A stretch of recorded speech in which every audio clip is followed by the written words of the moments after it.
Rob Thomson. First question for Rob. Start with Paul on the left side. Rob, obviously down the road a little bit, but when it comes to the decision for Game 4, does the fact that maybe Walker doesn't have any experience in relief and Sanchez does, and does that factor in? And how much does the bullpen usage over the next few games factor into Friday's decision? That's the key right there. I think we got two really good options. They both threw BP today. Both were a little bit rusty, but that's why we do it. So, but it's all about how we use the bullpen in the next couple of days, and also Game 3.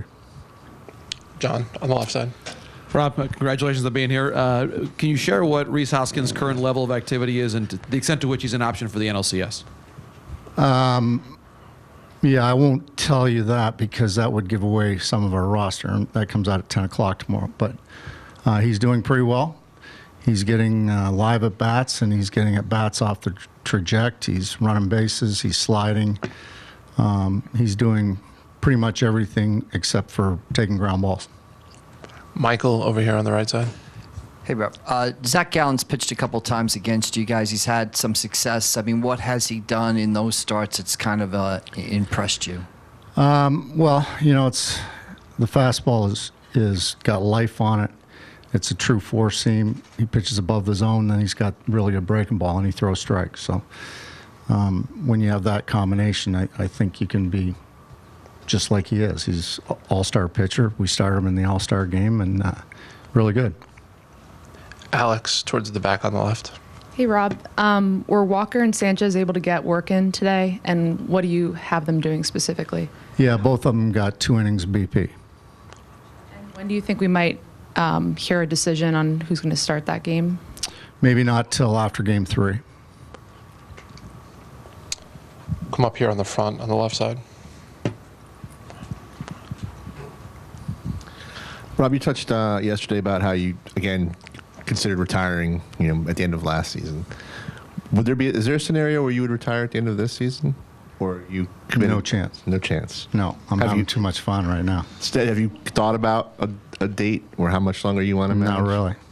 No. Okay. Over here on the right. Hey, Rob. You guys have had success in playoff series that have started away from home. What kind of changes, if anything, mentality-wise, when you start a series at home for a change? Well, I think we're in better frame of mind when we're at home because we know that we've got the support of 48,000 raucous people. So it's good. And plus, you don't have to travel. You don't have to worry about staying in a hotel, moving families, things like that. So it's. I think we're in a better state of mind starting at home. Anthony in the middle. Hey, Rob. You've known Torey Lovullo for the better part of 4 years. I'm curious what your initial impressions were of him way back when in Lakeland and how cool or interesting it is that you guys are now together in this series. Yeah, it's interesting. Torey had signed, I guess it was maybe 87, and I was already in Lakeland. He started the season in Fayetteville, and he got moved up to Lakeland. So I only saw him for a few games because it was right at the end of the season, but I knew he was a prospect, high draft pick. Very, just a great guy. Very quiet, unassuming, went about his business, very humble, and a really talented player. And I've actually got to know him a little bit better as we got into the big leagues. He coached in Toronto when I was in New York, and then he ended up being in Boston when I was in New York. We have a mutual friend in Brian Butterfield, so we got to know each other a little bit more. He's a really good baseball man, really good man, very humble. Cares about his players, cares about the game, and respects the game. I have a lot of respect for Torey. On the left side in the middle. Yeah. Good afternoon, and congratulations on being here. Thank you. What do you think the most consistent strength that the Phillies has had postseason this year, and then how does that compare to last year? Well, I think our entire game's been pretty good and pretty consistent throughout this year in the playoffs. And I think we're very similar last year. We're getting very good pitching. Our defense has been solid, and we're getting timely hitting. And fortunately, right now we've hit some long balls, which we need. And I think it's very similar to what we were doing last year, to tell you the truth. A quick follow-up. One of the things that has to happen for the team to get to the championship is that cohesion that you see. Do you feel like this Phillies team has that cohesion? No, no doubt about it. We've got a group of guys in that locker room, not only the players, but the coaches and the sports staff. Everyone is pulling in the same direction. Everybody cares about each other. There's this natural bond, love, whatever you want to call it, that's in that locker room. And it's as good as I've ever been around, to tell you the truth. John. Thanks, Rob. What's unique about Caleb Cotham's philosophy on pitching and also how he communicates that to the staff? He's tremendous. Never really been a pitching coach before he came here, but his knowledge of pitching, of not only arsenal, but how to put it all together, how to put a game plan together. His communication with the pitchers is unbelievable, because he's still fairly a young guy, He's really, really sharp, and I lean on him constantly.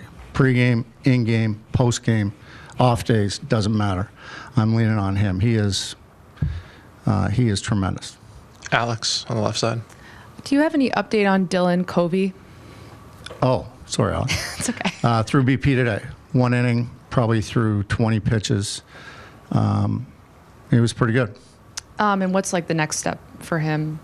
Well, we'll see about the roster for the next round, but he is healthy right now. Okay, great. Dave on the right side aisle towards the back. Robert, with Zach Wheeler, obviously, that with his talent, but his ability to go deep into games, which is a lot of pitchers aren't able to do that despite the talent part. Is there something about his mentality that enables him to do that, or the trust you show in him to stay with him as long as you do? Highly competitive guy. I mean, when he goes to the bullpen to warm up for the game, his plan is to go 9 every time out, and a lot of times it's like a fist fight on the mound to get him out of the game. But I love that about him.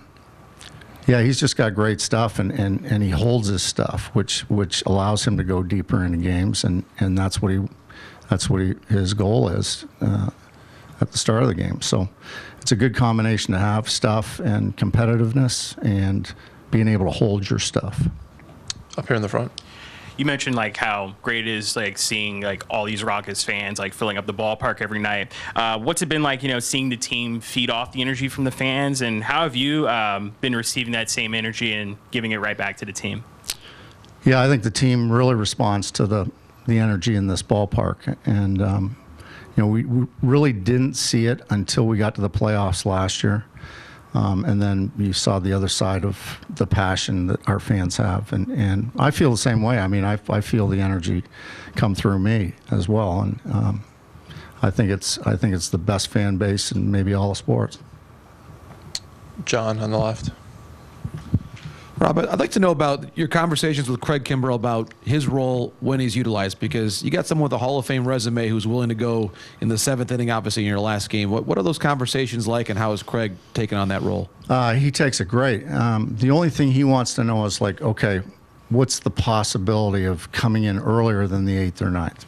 And when you lay it out before the game or early in the game, he's fine with it. He just wants just a little bit of a plan going in.